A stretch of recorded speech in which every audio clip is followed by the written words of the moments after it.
Hi, I'm Bethany Zell of ZellBeing Wellness, and I am here today to talk about self-care and specifically loving yourself. And this is a great place to start with our health and wellness because everyone's usually heard of that analogy about being on an airplane and when the oxygen mask falls down and they tell you to take care of yourself first before you help others. Um, if we're not caring for ourselves, it becomes that much more difficult for us to love and care for the people who desperately want to love, who we want to be there for, who we want to be healthy and feel good enough to take care of. And so self-care can be kind of a confusing topic. People think of it in different ways. And I don't know about you, but sometimes I get in the mindset that when people are talking about self-care, it means that I need to go out and spend hundreds of dollars and take myself to a spa. When in actuality, self-care doesn't have to be some lavish, expensive, extravagant thing. Self-care really involves just that, caring for yourself. And that can be anything that you do intentionally to take charge of your health. And that includes just even making good decisions about your health care and how you take care of yourself. Whether you're following a healthy lifestyle that could help prevent illness or injury, or whether you're working and actively improving yourself and trying to meet any one of the pillars of health needs that we might have, all of those things are self-care. And so it's important to remember why self-care is so vital. Right now in our culture, an incredibly unrealistic standard is being perpetuated that we need to do more, we need to always be going, and that's just not, we have to be continuously productive, but there's no room for downtime.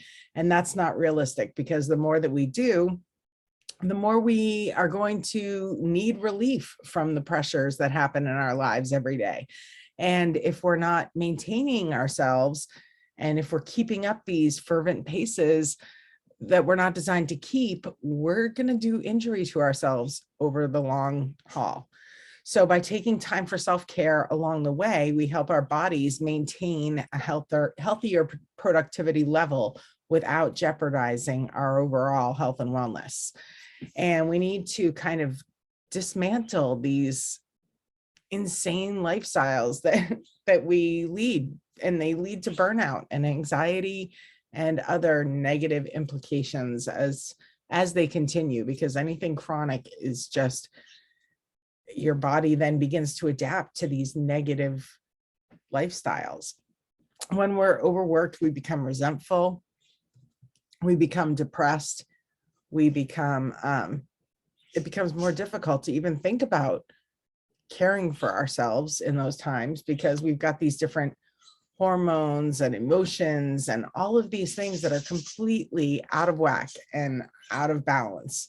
So at this point, it can sometimes feel like it's past the point of no return. And as a result, neglecting ourselves, we can actually begin to see an increase in our need for mental health services. And some of these things may or may not be covered by insurance. And so there can be additional costs associated with the negative impacts of not taking care of yourself and making time for this. And so it's really important that we begin to understand the importance of proactively caring for ourselves. Feelings can lead to overarching lack of purpose, and even those negative feelings that cause that hopeless feeling. And they can be really, really difficult to overcome, especially on your own. When you're feeling that way, it's hard for you to be as effective in life, in work, in all of the different capacities that we want to be effective. And how can we help others when we're feeling that way? So over time, self-care really can help to reduce some of the anxiety and depression that comes from neglecting ourselves. We can experience less stress if we preemptively look at some of the things in our life that might be triggering or causing some of our stress. We can enjoy improvement in our concentration with less distraction. Maybe, when we're all stressed out, we get a little distracted and pulled in different directions. And with self-care, we can become better at managing those things. Self-care does not take bad things away. It just equips us to better accommodate and handle the different emotions and feelings that are happening in our lives. So we can benefit in self-care with that increase in happiness, increase in energy, boosting our energy levels, and knowing that we're in control of ourselves. When, basically, if you're not taking care of yourself, then you're letting those things get outside of your control. So sometimes just maintaining the control of getting up and getting dressed and doing a little facial care routine, it impacts you and boosts your mood, and overall your energy, and can help reduce our risk for certain chronic diseases, especially ones that are associated with chronic stress and fatigue and those kinds of things. Self-care can really be proactively preventive in some of those cases. And overall, when you're taking care of yourself, people who tend to focus on self-care and make this a priority tend to connect more with their purpose in life. They feel like they have something to contribute in the world, and they feel worth it. They feel worthwhile because they've taken just even a few moments to conduct self-care on themselves. So I'm going to pose 10 questions, and I just want you to think about your answers. This is an awesome place to start getting you thinking about areas of self-care that you might be neglecting. It can also help you identify areas where you might want to begin making improvements. So are you sick more than 2 or 3 times a year? How often is your stress more than a 5 on a scale of 1 to 10? Do you tend to kind of hang out in life in a really high stress mindset, or do you have periods of relaxation and non-stress? Do you get at least 7 hours of sleep each night? This is important because this is when our body resets, and all those hormones that have gotten out of whack all through the day, they come back into balance. Do you have chronic pain or discomfort anywhere in your body? And this could be something you've been diagnosed with, or it could just be achiness that's happening pretty frequently. It doesn't have to be a specific diagnosis related pain or discomfort. How often are you eating refined, processed, packaged foods, sweets, carbs, sodas, fast foods, those kinds of things? Several times a week, every day, a couple times a month, everything in moderation. Do you exercise or get some type of physical activity at least 3 times a week? Do you mostly experience joy and satisfaction in your life and in your work? Do you take daily vitamins and supplements? Do you have a primary care provider? This is an important one. Having someone you can go to see when things are not normal for you. And do you have at least 2 healthy connections in your support system, whether it's a family member or a friend, someone that you feel comfortable engaging with and who shares that you can share your burdens with? Who do you have in your network? So when we look at these questions, you can see that generally these health and wellness topics fall under different pillars. You also see that some self-care themes begin to overlap. And several of the assessment questions fall under multiple health and wellness categories. When you perform certain types of self-care, you might be addressing multiple areas. But thankfully, we've got tools that address each of these different health and wellness categories that make up what's called the wellness wheel. And so you'll see that some of these topics are covered by multiple pillars. So when we need to make self-care a priority, it becomes kind of clear when we look at it broken down this way, what areas where we might be a little bit deficient, and the areas where we need to make self-care a little more of a priority. And then whenever it is that you decide to do, it's important that once you've scheduled to do it, that you actually do it. And that seems simple, but for example, I'm really good at making a plan I love making plans and mapping things out and charting and making lists. And then once the fun of creating is over, I forget to go through with it, I guess.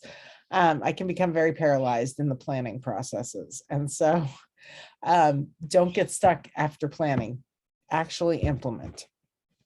Don't get distracted or lose interest. If you have to, like I do, remind yourself to follow through, and even kind of cheer yourself along the way to whatever goal you've set or whatever plan you create. So I'm going to give you a kickstart on some of the methods for considering and implementing.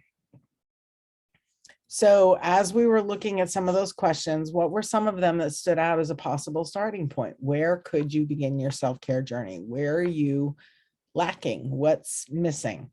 Where do you feel like you're off balance? And I think we all kind of have a general idea, but some of those questions can really make something stand out even further.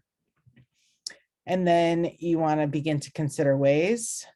You're going to look for tools or resources that can help you and prioritize. And like I said, actually go through with it and do it. So today we're going to talk through ways to introduce self-care in the different areas. And we're going to look at some tools and resources that might be able to help. And then 3 and 4 is going to be up to you. You're going to have to take care of those things on your own, because I can't do it for you. And you have to make self-care a priority if you want it to be helpful. So we're going to start with physical health and wellness. And some of the suggestions I have are daily physical activities like walking or stretching. Physical activity every day could be as simple as stretching or as complex as going to a gym. It does not have to be complex. It's really any type of movement that gets your heart rate going. It doesn't have to be complicated. You don't have to have special equipment. You can even just do stretches or yoga. Nowadays, especially after 2 years of pandemic, there are a lot of videos available for free right on YouTube and online that you could do exercise, different kinds of exercise routines with very little, if any, equipment. So look them up, find opportunities to do that. You can be focused on eating healthy and balanced, well-balanced meals focused on clean, whole foods. Trying to lower your pesticide intake is what we're talking about when we talk about clean foods. A lot of conventional produce is treated with different chemicals that can be hormone disrupting, and those can contribute to some negative wellness and health outcomes over time.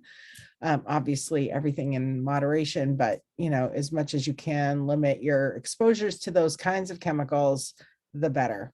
And when we talk about whole foods, we talk about foods that are whole, complete, fresh from the vine, if accessible, or as less processing as you can possibly find. Making as much of your own meals, meal prepping your own food from its whole state. Like instead of buying processed apple sauce, make your own apples sauce from organic apples. So you have control over the content, what's going into your food, instead of buying processed frozen French fries, you can make your own baked fries from organic potatoes and have those at home, and they are just as delicious. You should be going for your routine healthcare visits. Those fall under physical health and wellness, getting your annual checkups, seeing your dentist, taking medications as prescribed. Again, you want to talk to your provider, make sure you're doing all of your things that your doctor is recommending as far as how the medications that they've prescribed, and watching for, ingredients and self-care things that might conflict with your medications. If you're taking supplements, it might counteract something in a medication that you're taking and prescribed by your provider. So always talk to your doctor on those. Avoiding misusing or overuse of medications or alcohol, that falls under self-care. Getting 7 to 8 hours of sleep a night, that's optimal for the kind of sleep that's restorative and helps those hormones get balanced back out. If you're not feeling well, go see your doctor. It's important to remember, broken legs, illnesses, cancers, these things do not stop just because we're in a pandemic. I know things are beginning to open up a lot everywhere now. But when we're not feeling well and we really feel like something's off, it's really, really imperative that you see a provider, someone who's equipped to know, or at least have the right people that they can connect with who can help figure it out. Taking care of your body, cleaning your skin, taking care of your hair, foot care. Foot care is very, very important, especially if you want to be able to get around. And my husband was in the military, and he said, they were always telling them, you got to keep your feet dry, no matter what. Clean socks, feet dry, keep your feet safe, protect your feet. So, because they were marching a lot and doing long walks into the woods on patrols. So having healthy feet was super important. And then if you are experiencing deficiencies in certain vitamins and minerals, you could consider, a good quality supplement to help with those. And again, you want to talk to your provider and make sure that what you're looking at or considering isn't going to conflict with anything that you're already taking for any condition you might have. Emotional wellness and self-care could be as simple as just reaching out and talking to somebody when you need it.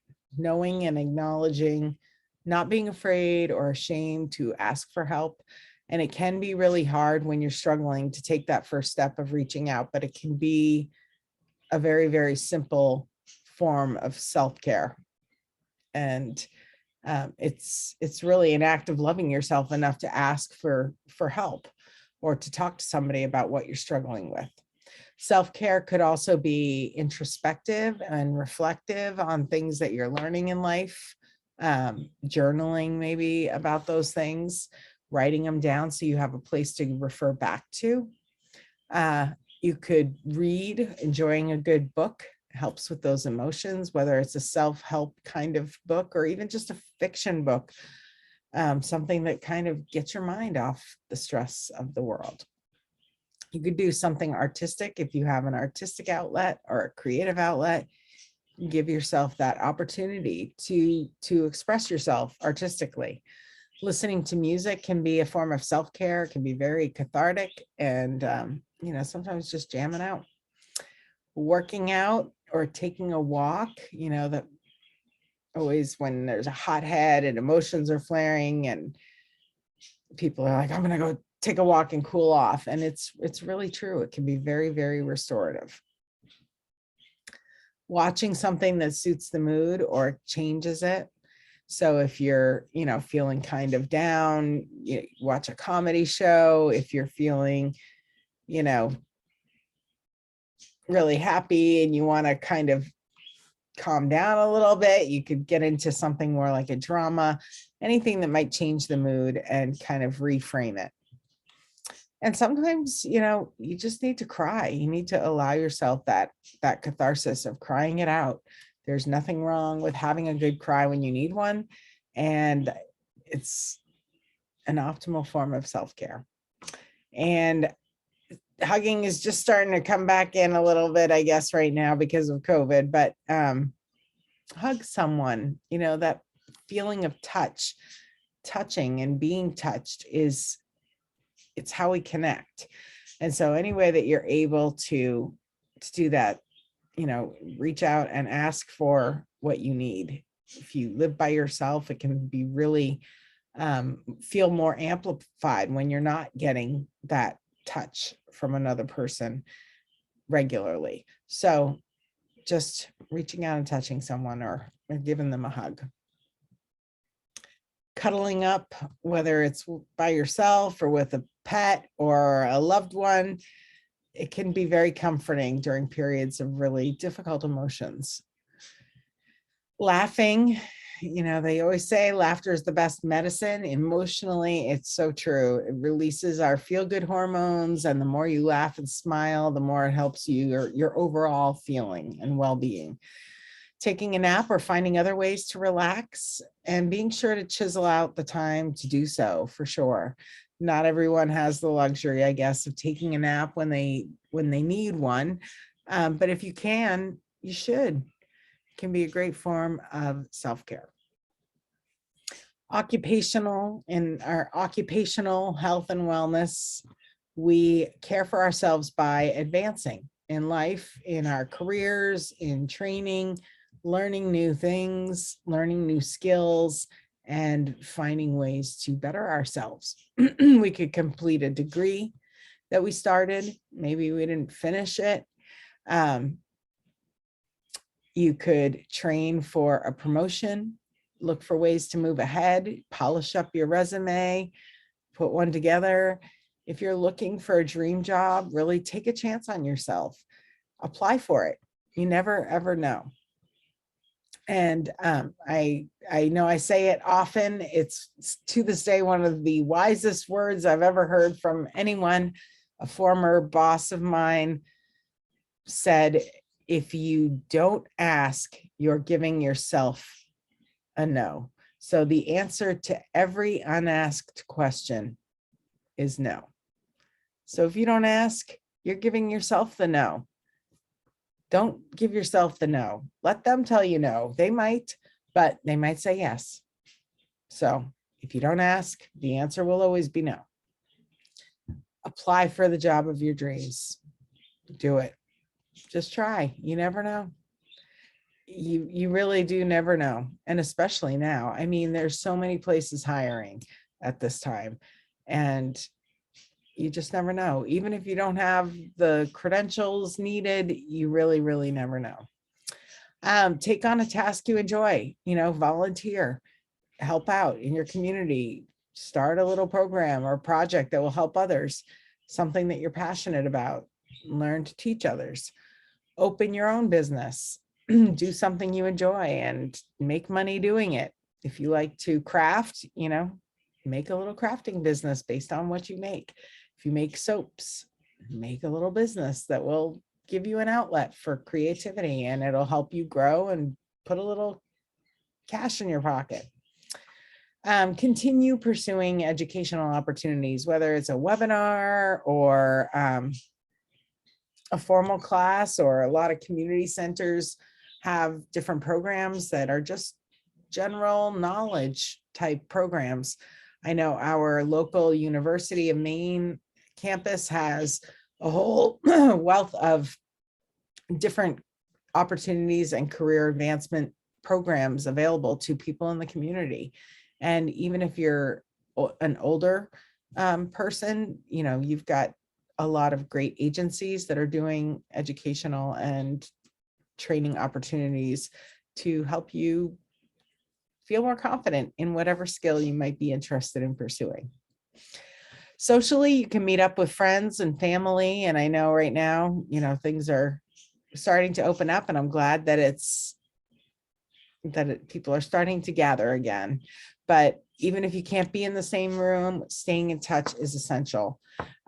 Whether it's through FaceTime or now Zoom meetings, or whether, just calling, whatever happened to calling. Some people will text to stay in touch.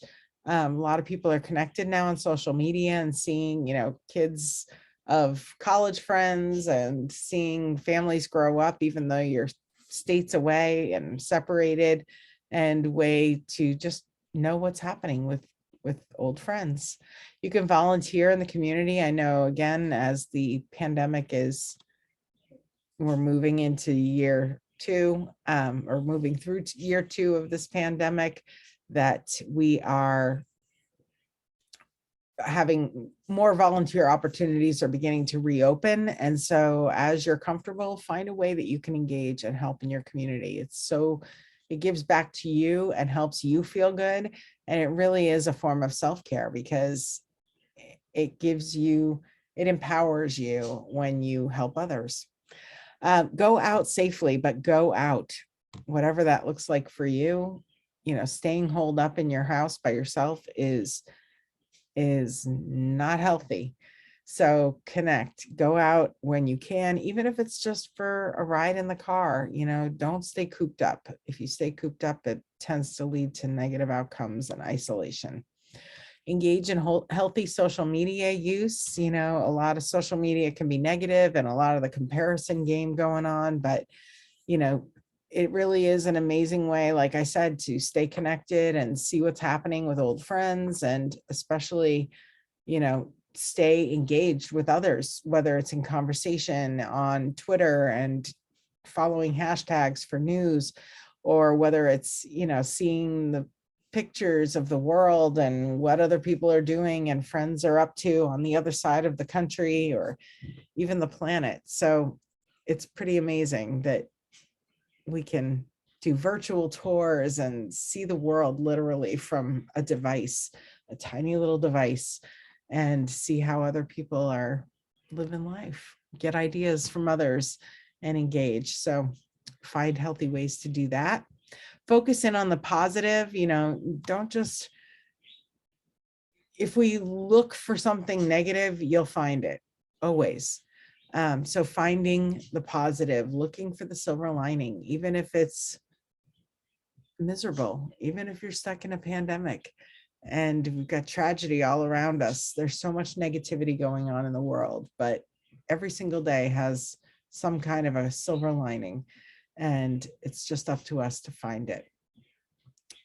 As a woman of Christian faith, I call them God sightings. And at our dinner table, we like to go around and kind of share our highs and lows of the day, like the best thing that happened and the worst thing that happened.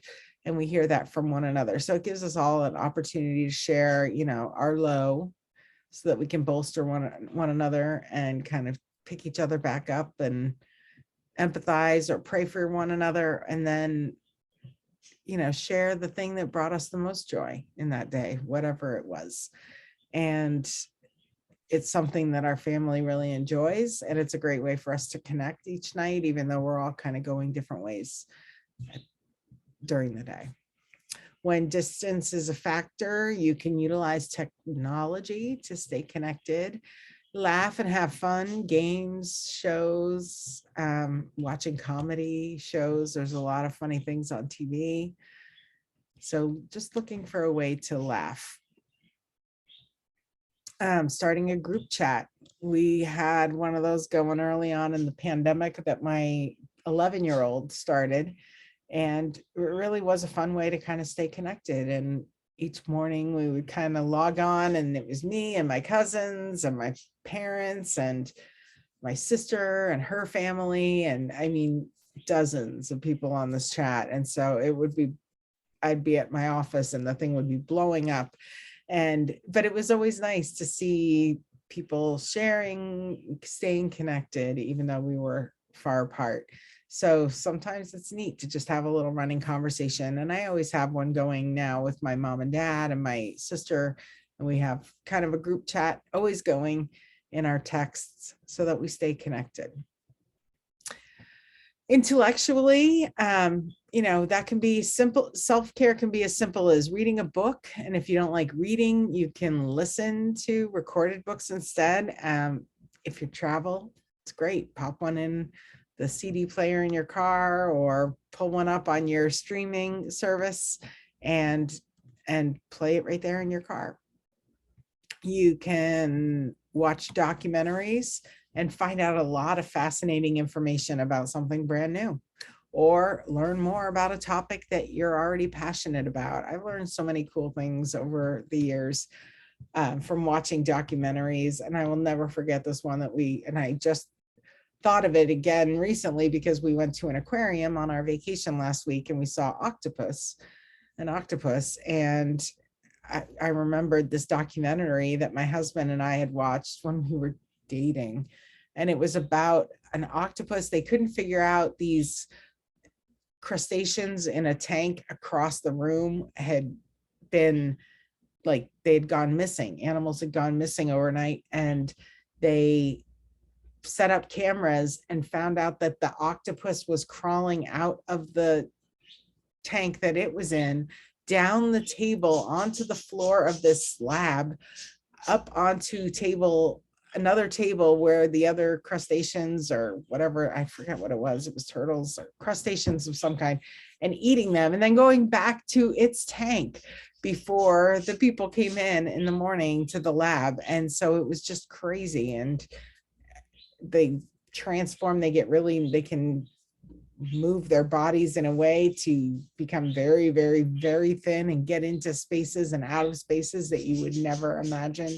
Like, they set up silicone tubes. Anyway, I'm getting off on a tangent here, but documentaries can be really fascinating, and you can go all around the world in a documentary and learn so much about different things, different cultures, and things that you may never even see in real life or in person. So explore documentaries, hidden gems. You could do puzzles, get your mind going, and do something that gets you thinking instead of just zoning out on a device. Be mindful of the world around you. You can take photography to try and capture some of the beauty. I'm always disappointed in photos because they never truly capture the real view of what you saw. But there are several that are pretty amazing. And it's a way to kind of revisit those memories later when you're not there. Research a topic that you enjoy, try something new. Always be willing to try something new. It's a lot of fun. It may be scary, but you can't say you don't like it if you've never tried. Tap into your creative or artistic side, learn a new thing. Go on Pinterest if that's your thing and find some fun things you can do. There are so many creative things that can be made and done, and infinite amounts of creativity in the world. So be you, find a way.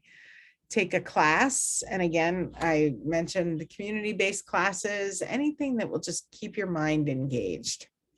Completing a program, whether it's a training program or a community health program. I know I worked in community health for 10 years, and we did a lot of programs out in the community to kind of share information and help people live healthier lives.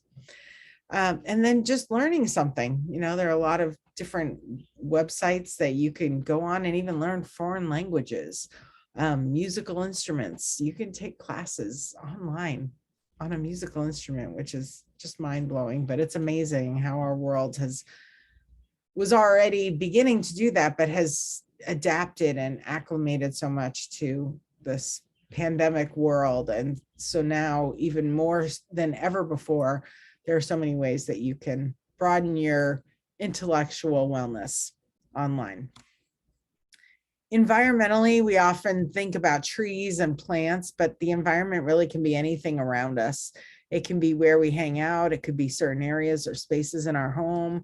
Environmentally, we can care for ourselves by just making small changes to our surroundings. Maybe we just need to get outside. Like I mentioned before, that cool down walk outside, that fresh air. It's amazing and so restorative, Breathing in that fresh air is healing and cathartic, and there's nothing like it. It can't be replicated. And if you're inside all the time, it's just not great. That's why they want you to open up your windows in the spring, let the fresh air in. I say open your windows in the winter, even if it's freezing, a few minutes every day, get some fresh air, let things kind of cycle through. I feel like air gets stagnant and it's important. Keep it cycling. Get outside and enjoy the sun or the night sky. Sometimes I'll just go outside. We live in northern Maine and like the sky is just expansive when the stars are out and it's not really cloudy. It's just stars as far as the eye can see. And so I'll take the kids out and stand out in the driveway and just look up at the sky, or lay out on our front porch, look it up, and just enjoy the night sky. Don't look directly in the sun. You'll burn your eyes. That won't be good. So are you noticing a pattern here? Get outside. Get outside. You can also help your overarching environment by, picking up litter and clutter. When you walk by something and you pick up trash, I know it can feel gross, but I mean, we got all the hand sanitizer in the world now. So just wash your hands when you get where you're going. But if you see something garbage on the ground, pick it up, throw it out, get rid of it. You can diffuse essential oils. This is a really easy way to change your air environment in your space. And you can use different essential oils for different emotions and different things that you're looking to accomplish in your environment. Recycling is a great way to practice self-care because you're lowering your carbon footprint and caring for yourself and the chemicals that are in your environment, as well as future generations. Cleaning your house may seem like a no-brainer. I don't know anyone who's super, well, actually that's not true. I do know a few people that are really into cleaning. I am not one of them, but I know that when it is cleaner, I feel better, and that it can even just be a matter of clutter being really disruptive and make you just not feel very good about yourself. So cleaning your house can be a really simple way to feel better and care for yourself. If you need to, or you need to just change up your environment to feel better, I guess, redesign, renovate a room, reorganize, even if it's just moving the furniture around. Sometimes being stagnant can just be unhealthy and not feel great. So sometimes even just moving things around in a room and refreshing it every now and again, that people accomplish that even just with seasonal decorations and decor. Whatever that looks like for you, do something to change up your environment and feel better about yourself. Create a self-care toolbox for yourself to use, whether it has some coloring stuff in it, or some face mask things, or essential oils that you can roll onto your wrist, whatever it looks like. And I'm going to share what I put into the toolbox that we gave away last night in the group for people who are engaging with our social media this month in February. And so I'm going to show you a few things, but create a little basket of things, whether if you like to knit, put your knitting stuff in there. If you have a book that you're actively reading, keep that in there so that when you have a moment to retreat, you can just go to that place and have it already in there. Spiritually, you can meditate or reflect, or whatever it is that you call it in your faith. We call it praying in my faith. You can pray and speak to God in my faith. You could try yoga. You could visit a meaningful site like a church or a temple, or even just a place in nature. I used to go, there was a place, a little creek across the street from from the house I grew up in. And I would just go down there, and there was a huge rock I used to sit on that kind of looked over the creek.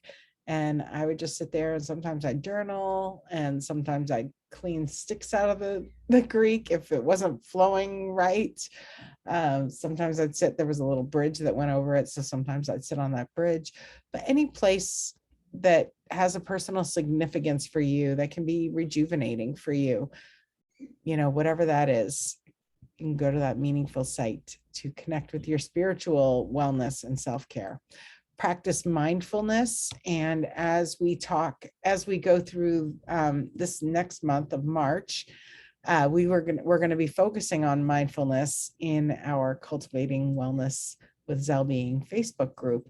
So mindfulness and motivation, we're going to be talking all about those two things this month. So stay tuned.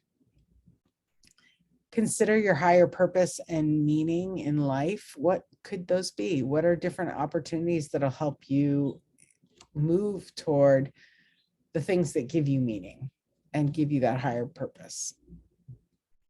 You can create a sacred self-care space in your home. And I have a place, it's just a recliner that's kind of designated as mine. And next to it, I have like my Bible study tools. I have my special pen jar with my pens that I use from my Bible study. And I have like my headphones so I can listen to music or a podcast when I'm sitting over there. I've got those tucked into a little pouch. I've got a coaster so that when I go over with my water bottle, I've got a place that I can have either my coffee or tea in the evening. I've got a little coaster there for that, and a diffuser and a little salt lamp. I'm looking over at the space right now. So just sharing a few things that I've got in that area that can help me feel like I'm retreating even though I'm in my own home. I also have a little lava lamp on the table that was my grandmother's. And so I can turn that on in the evening and change the environment even more. So it really can be whatever you want it to be, just a little place that it's kind of your special spot. And then going back to that volunteering and helping those in need, it really can be a form of self-care, giving back to others. But again, you really want to make sure that you take care of yourself first. And that concludes our workshop.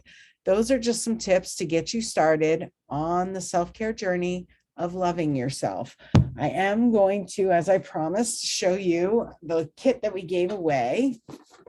And it all came in a little 31 thermal tote.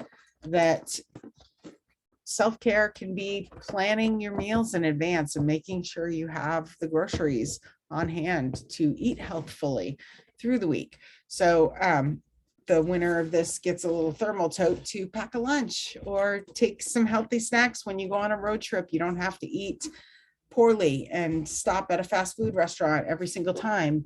You know, we packed up, brought our own coffees and our own organic sugars and sweetened. My husband likes stevia in his coffee, so we didn't have to get sugary coffees while we were out on the road on our vacation.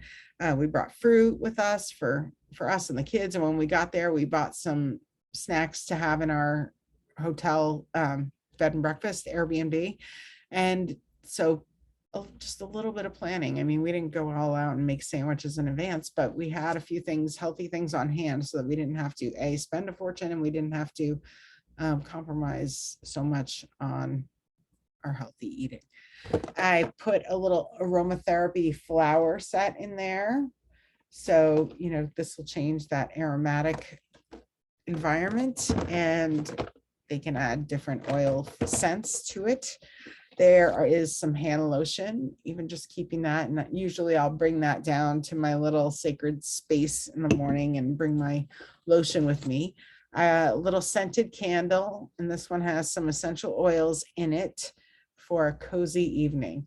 And so, you know, just candlelight it can change your environment, and the scented candles are great. A little face mask, and these, I mean, you can get these at the dollar store.